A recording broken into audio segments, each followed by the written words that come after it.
Welcome to my fireside. My name's Sheila Kinninman and I'm a storyteller from Fife. And I'd like to take you on a wee journey round the kingdom and introduce you to some of the ghostly and darker characters who inhabit our landscape. First of all, we'll head down to Crail and to a castle nearby, Vale Castle.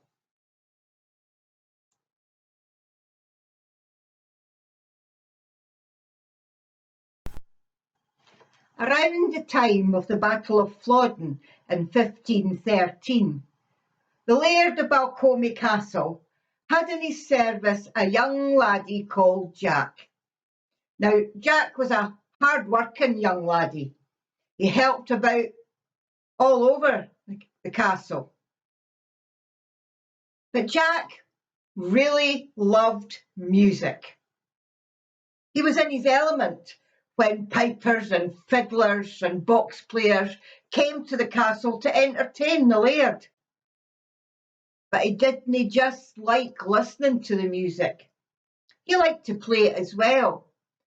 He had a whistle, a penny whistle, that his grandfather had taught him to play when he was quite young. And he played that whistle from the time he got up in the morning until the time he went to bed at night.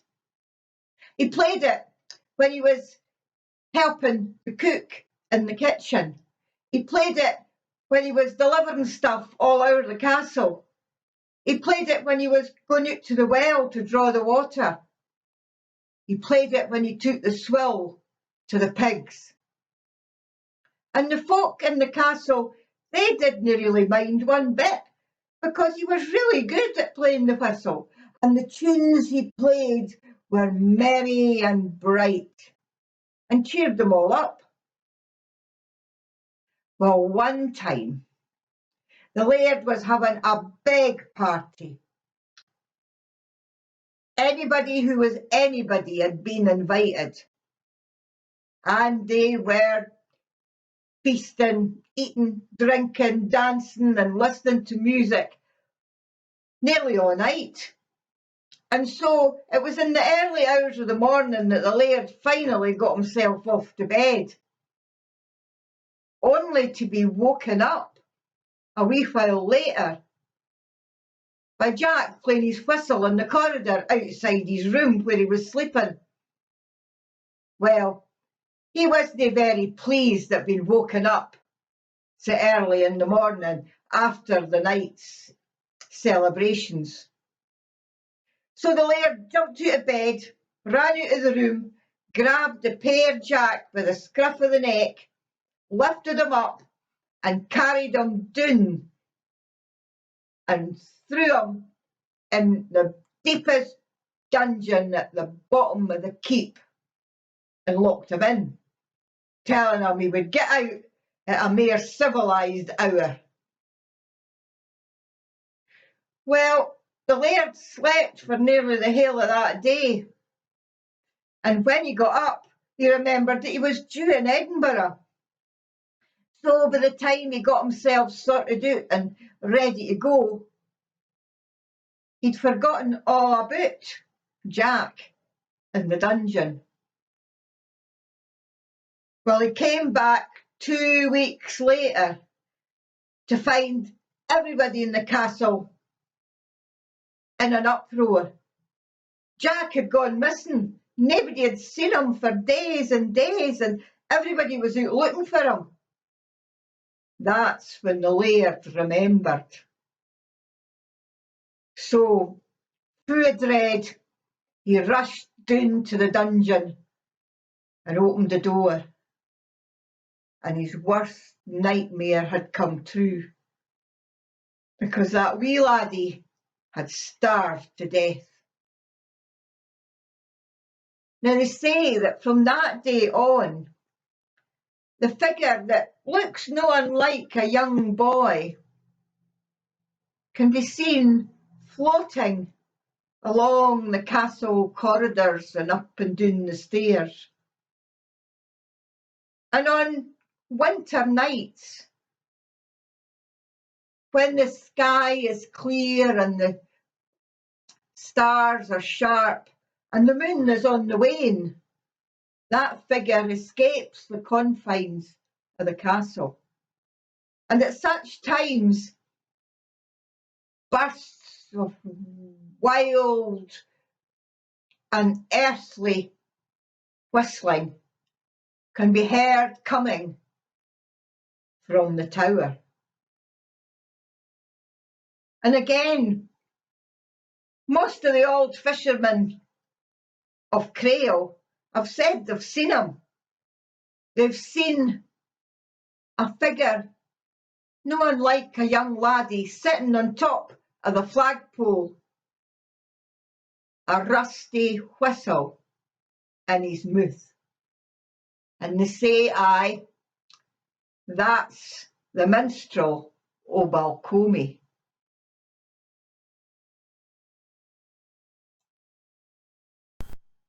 Next, we're going to head round the coast to Kirkcaldy and another ruined castle, the castle of Bowie.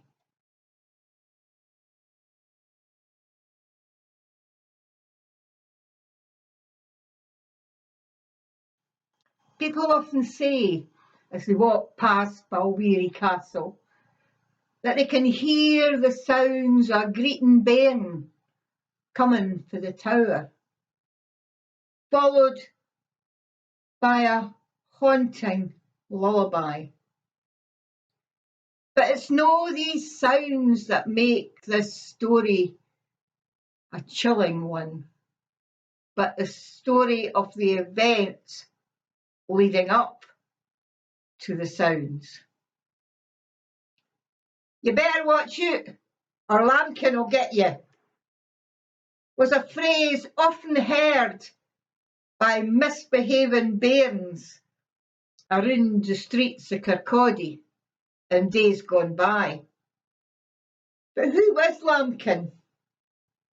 Well, he was a builder. A really good builder, they say, maybe even the best in the whole of Scotland. Nobody really kens his proper name, but he was called Lambkin because of his mild manners and gentle ways, more often than not an insult than a compliment. Well, Lambkin was hired by the Laird of Balweary Castle to build an extra tower so his wife could have her own apartments. And build it he did. Took him a long, long time, but when it was finished, the family were delighted with it. The lady herself in particular, because she'd had a new bairn and having her own space would be really useful. Well, late one afternoon, Lambkin turned up at the castle looking to be paid. But he was horrified when the laird says, "Can't he pay you? I didn't hae enough money, unless I sell off some land, and I'm not about to do that. And anyway, I had to go abroad for a month or two, but I'll see you right when I get back."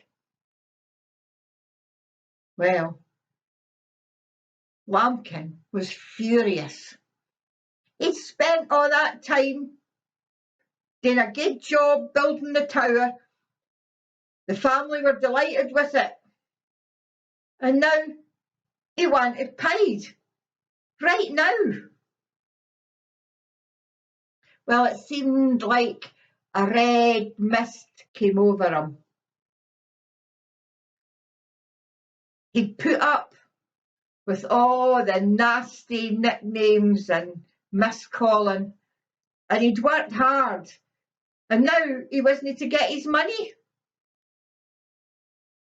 He was so furious that all signs of mild manners and gentle ways went out the window, and he uttered a curse A curse on the family, a curse on the building, and a curse on the bairn, before stomping off into the night in a howling gale. Well, despite the threat, the laird just told his wife not to let him back in, and the next day he set off on his travels. But there was one person in that household that had a bit of a soft spot for Lambkin, and that was the nurse who'd been hired to help look after the bairn. So a few days later, she let him in at the back door, and he stomped into the big hall, and he asked her, "What are all the men folk that called me Lambkin?" "Oh," she says, "they're out in the fields at the harvest. They'll no be back till later on." "And where are all the women folk that cried me Lambkin?" "Oh, they're down at the burn doing the washing. They'll no be back till nicht." "And where are all the bairns that cried me Lambkin?" "They're at the school doing their learning. They'll no be back till nicht either." "And where's her ladyship who cried me Lambkin?" "Oh, she's up in her room at the top of the tower, doing some sewing. She'll no bother us." Well, at that moment, it would seem that all the pent-up lust for revenge took over. Lambkin knew exactly what he was going to do. He drew a dagger from his belt and strode over to the bairn who was lying sleeping in its cradle, and he stabbed his knife into the sleeping body. Well, the bairn howled, and Lambkin began to make soothing noises as he rocked the cradle. And the nurse began to sing a lullaby as the blood seeped out between the spars of the crib. Well, her ladyship had got their attention now. "Why's the bairn greeting?" she shouts. "Can you no settle him? Put him to the breast." "Oh, I've tried that, your ladyship," cried the nurse. "It didn't work." "Well, gie him his rattle. That'll settle him." "Oh, I've tried that too. He just wants you." And so the lady of the house made her way down the stairs to be confronted with a terrible sight. And she cried to Lambikin, "Oh, you've murdered my bairn, but hae mercy on me. Please hae mercy on me." And Lambkin turns to the nurse and says, "Will I kill her, or will I no?" And the nurse says, "Aye, kill her, because she's never been good to me." And so the deed is done. And much time passed, and eventually the laird returned to the castle to find twa bloodstains on the floor of the great hall. "What does that blood belong to?" he asked. "Oh, that belongs to your bairn." "And what does that blood belong to?" "That belongs to your wife." Well, the laird is furious, and the hunt is on. He will track down the pair. And he does, eventually. Eventually they're found and brought to justice. The nurse is burnt at the stake. But Lambkin is forced to suffer a more protracted death because he's locked in the room at the top of the tower he built and left there to starve to death. And we're going to stay at Bowie Castle for the next story, or at least stay with another laird of the castle, Fife's very own wizard, Michael Scott, the Wizard of Bowie.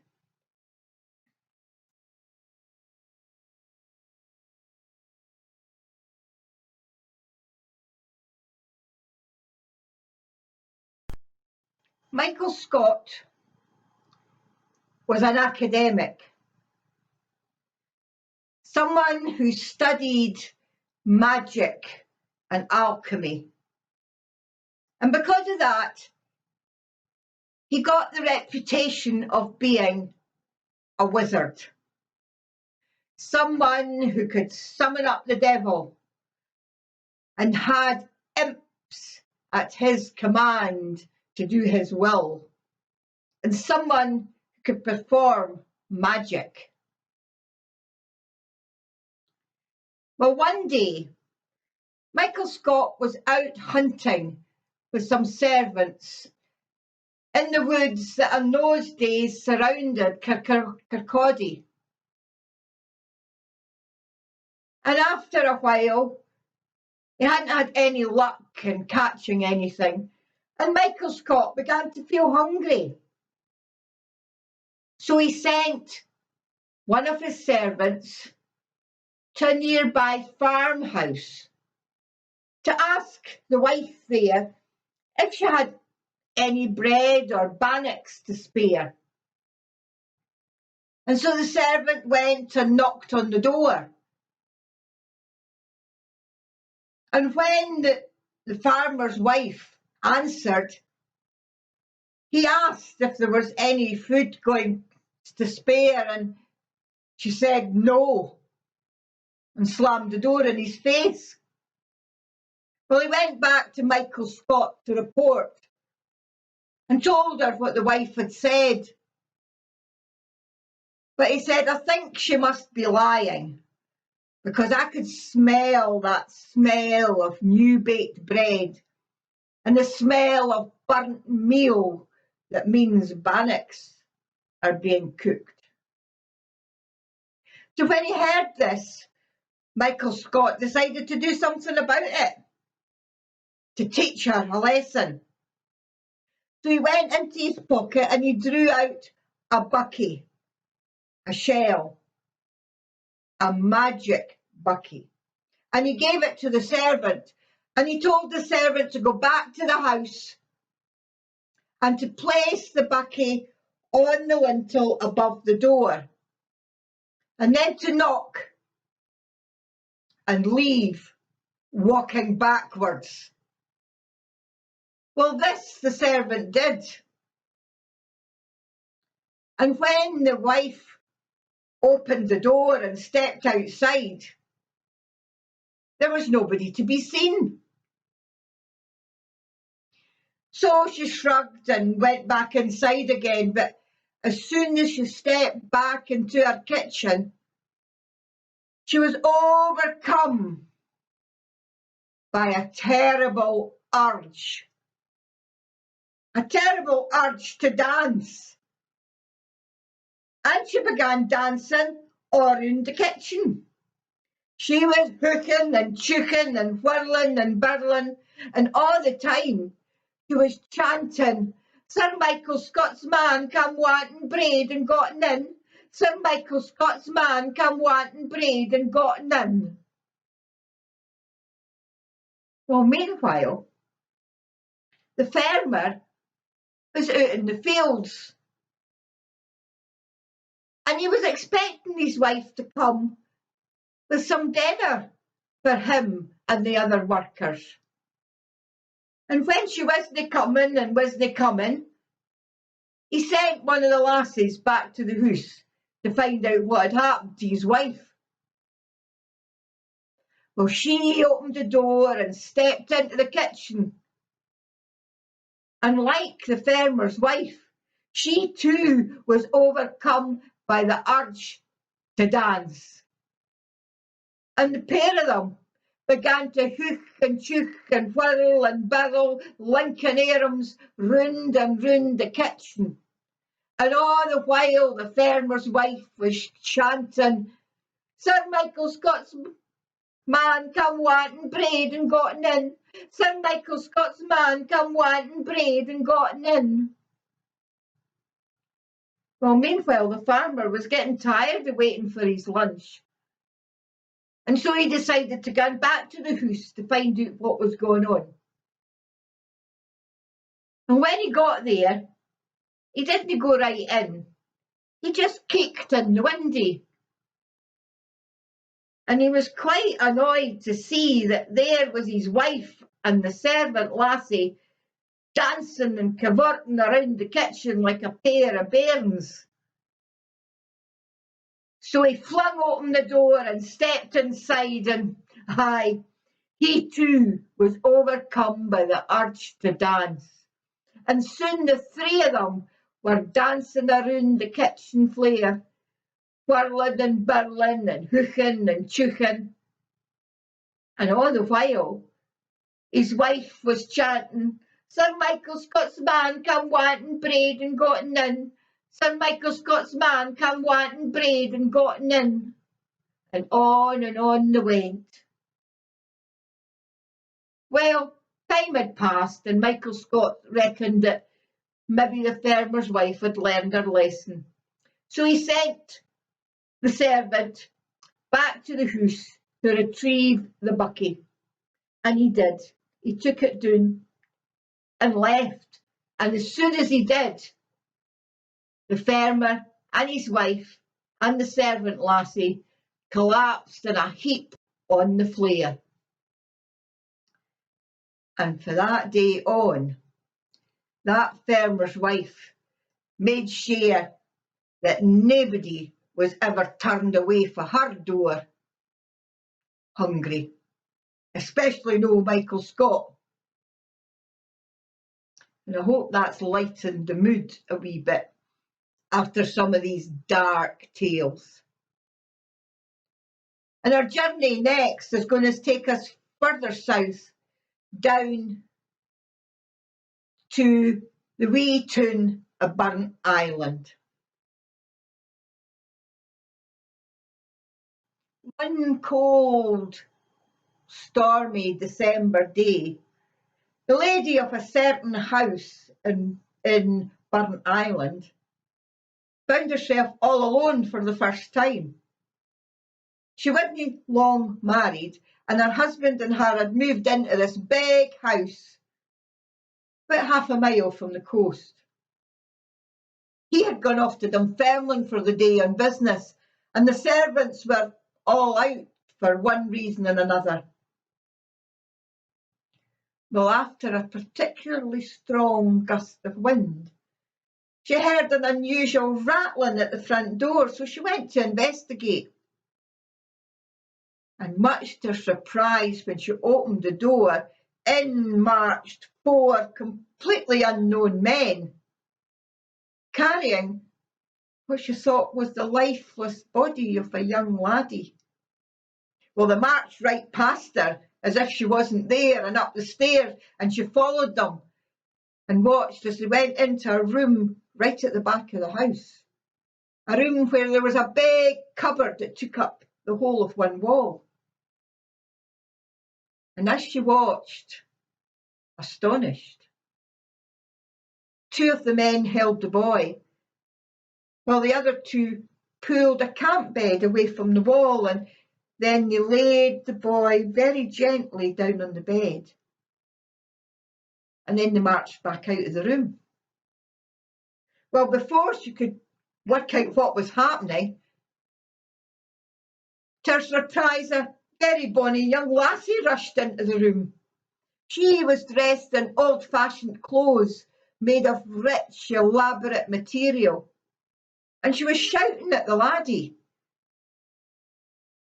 Well, the woman took a step forward to ask what was going on, and much to her horror, she found that she could see the face of the young laddie through the body of the lassie. Well, she stumbled back over to the corner and slumped herself down and watched as the scene unfolded. The lassie was shouting at the laddie, "Jack, Jack, come on, get up, Jack, you've got to hide." And the laddie, well, he seemed to be coming to his senses again, and he says, "Oh, Agnes, I canny," his voice full of terror and despair. "I'm our weak, Aggie, I'm our weak, and there's nowhere to hide." "Come on, Jack," she said, "come on, you must." And she went over to the big cupboard and she opened it up and she reached inside and she must have pressed something because another door opened to reveal a dark, dark space. And then she helped Jack up from the bed. "Come on, Jack, please, please, hide in here. You'll be safe in there." And she led Jack over into the space behind the second door. And she just had enough time to close everything up again before the door flew open violently. And there stood a very fierce-looking man with a big black beard. And he looked straight at the lassie and he said, "Where is he? Where's the laddie?" But she just looked back at him and said nothing. And so he drew from his belt a dagger and asked again, "Where is he? Where's the laddie?" And this time she said, "I can't tell you. I'll no tell you." And with that, without any hesitation, the man took the dagger and he plunged it into the lassie. And then they disappeared. Well, the poor woman, just before she passed out, she was sure she heard scratching behind that door and a wail of despair. Well, the next thing she knew, her husband was bending over her, asking her what was wrong. He helped her down the stair, but it was a long time before she was able to describe what she'd seen. And when she did, the pair of them went back upstairs to the room and opened the cupboard door. And after a lot of poking and prodding, eventually they found the button that opened the second door. And there in that dark space, there was a pile of mouldering bones and a manuscript, but the writing was not legible. Well, they put the whole experience down to a dream, and they never spoke of it again, and they carried on with their life, and they never again saw that scene or these people. But a few years later, they went abroad for a wee while and they put a caretaker into the house to look after it. And much to his horror, he found he had been chosen to be the next person to see the scene unfold. And well, after he saw it, nobody was wanting to live in that house again.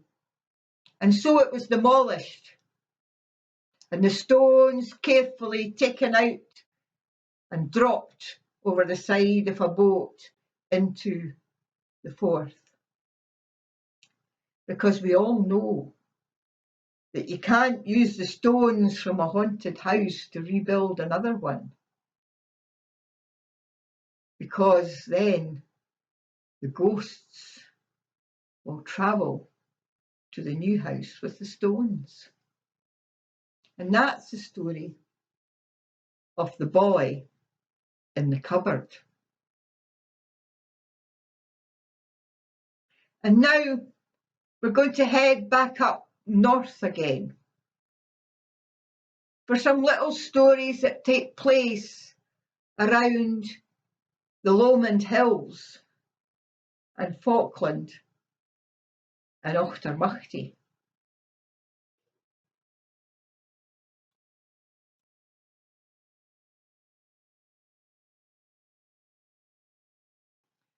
Deep in the Lomond Hills, there is a valley known as Vale, well known for being the haunt of witches and warlocks, a place where they would meet and fly fiendishly about the night sky, planning and plotting mischief against mankind. Amongst them was one called Maggie. Maggie stayed with her daughter in a house in one of the villages. Folk called her Carlin Maggie, Carlin being an old Scottish word for a witch. Carlin's Maggie's spells and potions were exemplary, and her ability to communicate with the devil was talked about round every fireside. Everybody knew to keep well out of Carlin Maggie's way. And they also knew that to cross her was at your peril. Carlin Maggie thought herself the queen of the witches. And she told everybody that. And in order to prove it, she decided she would challenge the devil to a contest of strength. Well, her sister Carlin's tried to talk her out of it, but she was determined. The challenge was laid down, and the devil, though he was amused and a bit insulted, accepted her challenge. The meeting place was to be Vale. Well, it was a wild, stormy night, the night of the meeting. The wind was howling like it never done before. Lightning split the sky and thunder shook every house in the valley. All the shutters were tightly fastened. No one was willing to take a peek out, not even for a second, to watch the contest.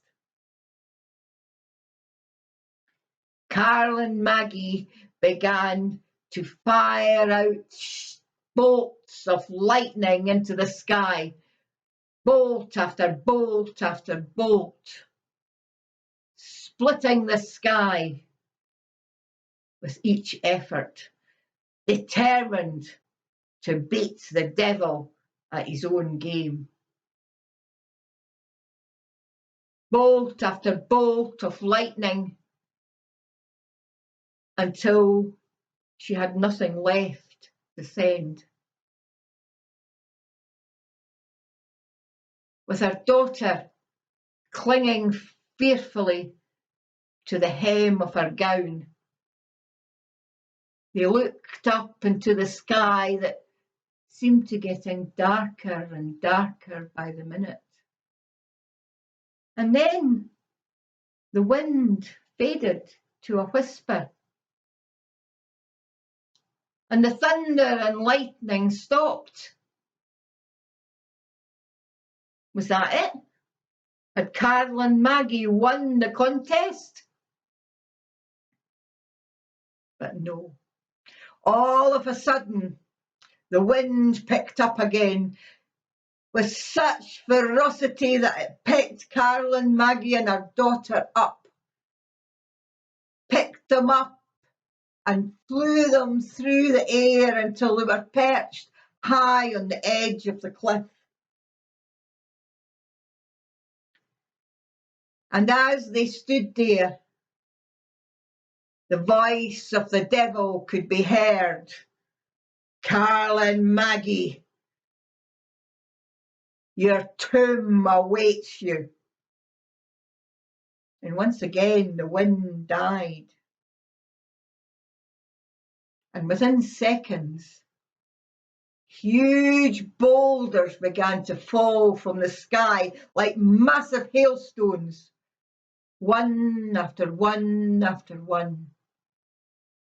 Caroline Maggie knew she could do nothing to save herself, and she surrendered to her fate as the boulders fell and she was entombed along with her daughter in a pile of stones.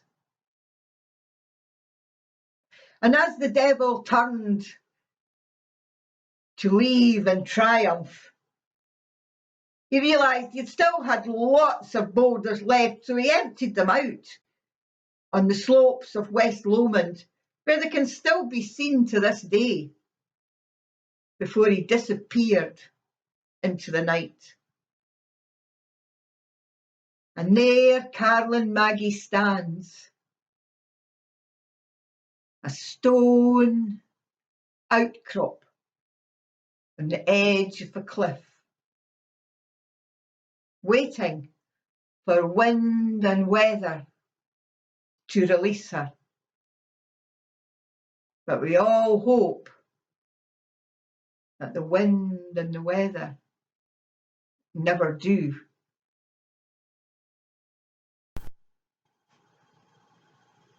And now that we're in the Lomond Hills, let's go down into the village of Falkland and into the woods behind the palace for the story of Jenny Nettles.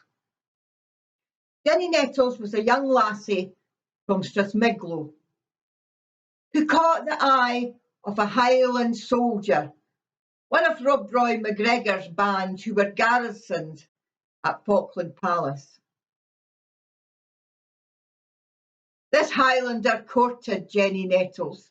They met often in the woods behind the palace, between Strathmiglo and Falkland. And he wooed her with promises of marriage and sweet words.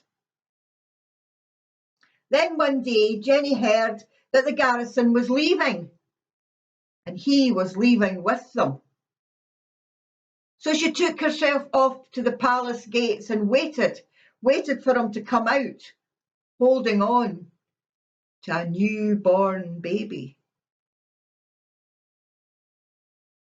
Well, out he came eventually with a crowd of his fellow soldiers, and she threw herself at his feet, pleading with him to take her with him, pleading with him to accept this baby as his.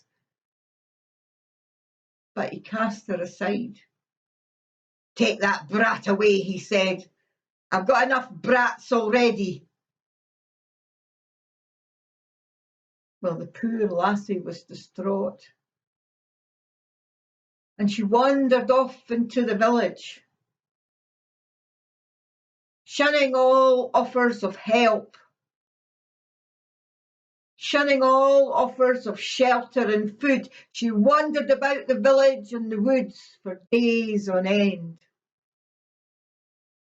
And then one morning, someone came across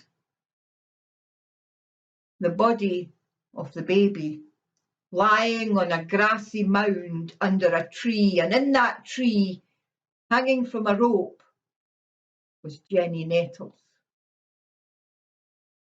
Well, the villagers gave her and her child a decent burial. They buried her on that grassy mound under the tree, the place where she used to meet her lover.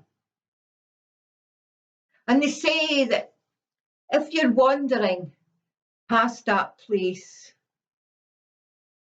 in the night, you might see a light shining, a bright light shining down on a golden cradle. And beside it, a young woman singing a lullaby. A very tragic short story of Jenny Nettles.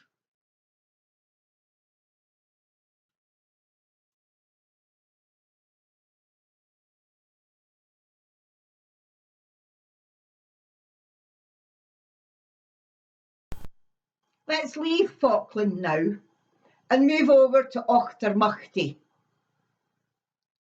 Now, it seems that an awful lot of ghosts in Fife are called Green Jean or Green Genie. And this is just one of the stories about a Green Jean. She haunts the gateway to an old house on the road between Muchty and Newborough. And it seemed that she was the daughter of the laird who stayed in that house. And she fell in love with one of the footmen. And they used to meet regularly by the gate. But her father found out, and he was furious. This young man was not good enough for his daughter. So he confronted the young man in a room at the top of the tower on the house. And in a rage, he stabbed him to death. Now his daughter witnessed the attack, and overcome by grief, she leapt from the window and died on the cobbles below. But it's said by many locals that she's still to be seen dressed in a long green coat, standing by the gate, waiting for her lover. And the locals say, especially if there's an accident, as there often is on the bad bend on that road, that somebody must have seen Green Jean. And I was actually told that story by a lady I met in hospital, a lady who stayed in that house. And though she said that she knew the story and she hadn't found any bloodstains on the room in question, and she'd never met the ghost out by the gate, there are a few people in Auchtermuchty who do claim to have seen her. So you never know. Just one of the stories of a ghost called Green Jean.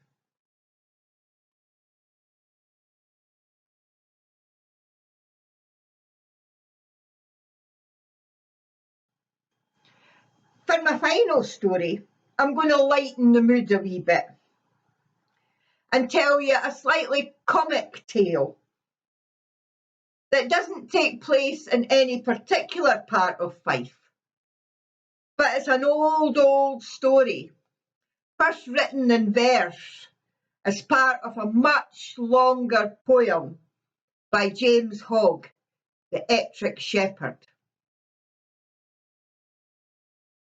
A long time ago, there was an old man and his wife who lived somewhere in Fife. The man was a hard-working soul. But his wife, well, Folk said she was a bit flighty. She had a bit of a reputation, and folk would nudge each other as she went past and whisper, "Do you think she's a witch?" Well, even her husband had thoughts like that. Because you see, every now and again, when the moon was full, she would disappear for him at bedtime and arrive back in the morning looking as if she'd been dragged through a hedge backwards, and that tired it was as if she'd already done a day's work. Well, one day, the old man had had enough, and he sat his wife down at the kitchen table and he says to her, "Are you a witch?" And to his surprise, she said, "Aye, I am." "Well," he says, "you could be in trouble for that." "Oh, I know," she said, "but only if you tell anybody, and you'll no tell anybody, will you?"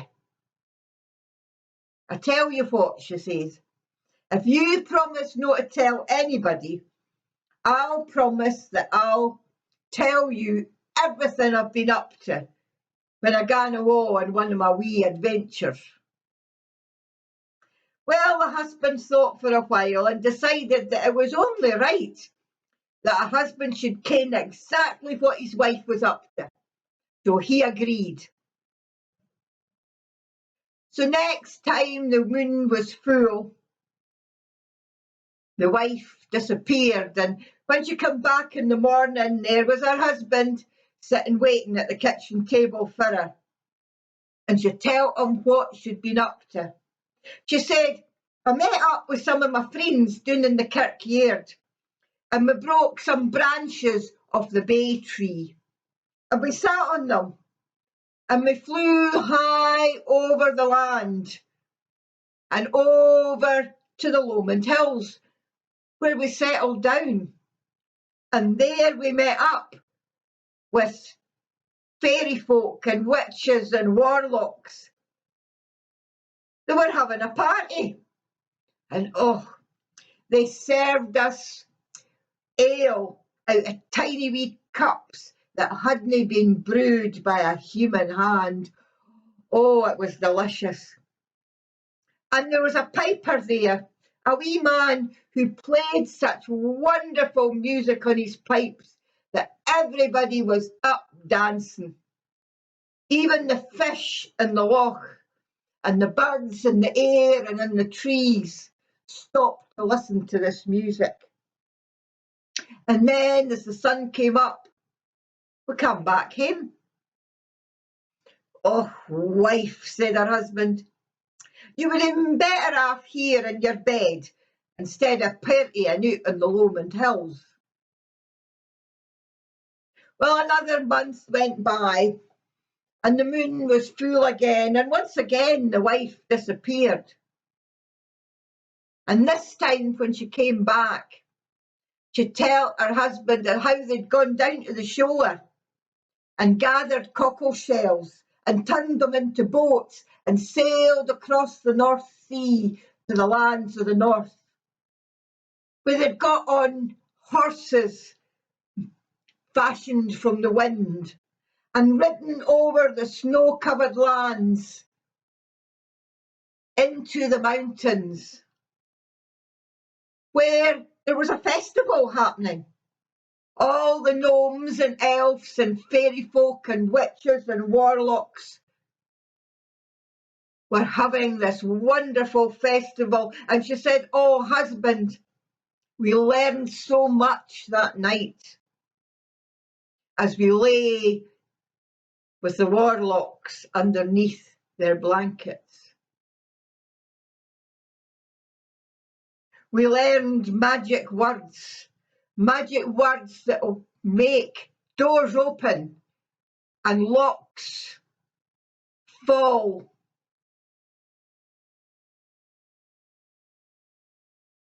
"Well," said her husband,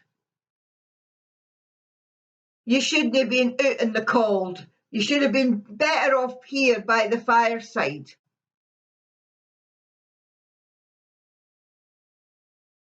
Well, another month went past, and once again the wife disappeared, and this time when she came back, she told a story that had even her husband listening closely. She told of how they decided to visit the castle of the Bishop of Carlisle and use those magic words to enter the castle and enter his wine cellar, where they'd spent the night sampling his wonderful collection of fine wines. And now they were back home. Well, when you heard that, her husband says, I like a glass of fine wine now and again, you know. Can you not tell me these words, and I'll go and visit him too? Oh, no, she said, I can't tell anybody else the words. No, if I tell you, you might let it slip to somebody else, who'll let it slip to somebody else, and soon nothing will be safe. Doors will open and locks will open all over. No, I can't tell you. Well, he spent the next month trying to talk his wife into divulging the magic words. He threatened her. He pleaded with her. He bought her presents.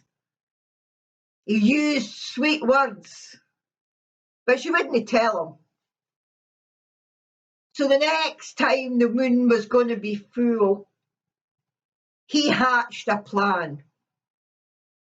And before she left, he slipped out of the house and hid down the road where he knew one of her friends stayed. And sure enough, she arrived with her other witch friends. And as they watched through the window, one by one, the witches put their foot on the pot hanging over the fire and said the magic words, and whoosh they went up the chimney and out into the night sky. Well, he thought to himself, I can do that too. So he slipped into the room and he too put his foot on the pot above the fire and said the magic words, and he too shot out of the chimney and across the night sky. Now, you might not know this, but witches never look behind. So they didn't know he was there until he too landed on the floor of the bishop's wine cellar. Well, they weren't pleased when they saw him there. In fact, they were really quite annoyed, but there was nothing they could do about it. So they went about sampling the wines again, and he joined in. But you see, he wasn't so delicate as they were. And it wasn't just wee tastes he was having, but great big tumblerfuls. And so by the end of the night, he was lying, propped up against one of the barrels, snoring his head off, dead drunk. Well, the witches decided they would just leave him there to teach him a lesson. And so they shot off home. And it wasn't till lunchtime the next day, when the bishop's servants came in to get some wine, that they found him there, still snoring his head off. Well, they dragged him up and tried to ask him where he'd come from and how he'd managed to get in there when the doors were locked, but he was confused. He couldn't tell them, so they dragged him in front of the bishop himself. And when the bishop questioned him, he kind of mumbled that, well, he came from Fife and he flew through the air with a crowd of witches. And when the bishop heard this, he declared that this man must be a warlock, and if he was a warlock, he should be burned to death. And so the poor man was dragged outside, chained up to a big post, with wood piled round about him, and they set fire to that wood. And as the flames began to rise and lick at the bottom of his feet, he thought his time had come, and he really wished that he'd stayed at home. But then he saw, in the sky above him, a great big raven, and this raven flew down and landed on his shoulder. And he realised that this was nae ordinary raven, it was his wife. And his wife whispered in his lug, "Mind the magic words, mind them," and then flew away. Well, he thought to himself, of course, the magic words. And so, as the flames reached higher and higher, he raised his eyes to the sky and he shouted, "Away to Fife!" And immediately, the chains fell from his arms and his legs, and he found himself sailing through the air, much to the amazement of the crowd that had gathered round to see the burning. And he flew through the sky until he landed with a bump on his ain kitchen flare. Well, he thought to himself, that's it. From now on, I'm just going to leave my wife to her ain devices. I didn't want to ken what she's up to, and I certainly didn't want to gang wi' her. And that's the story of the Witch of Fife. I hope you've enjoyed a wee tour round Fife, and I hope it hasn't been too scary. Thank you for listening. Bye for now.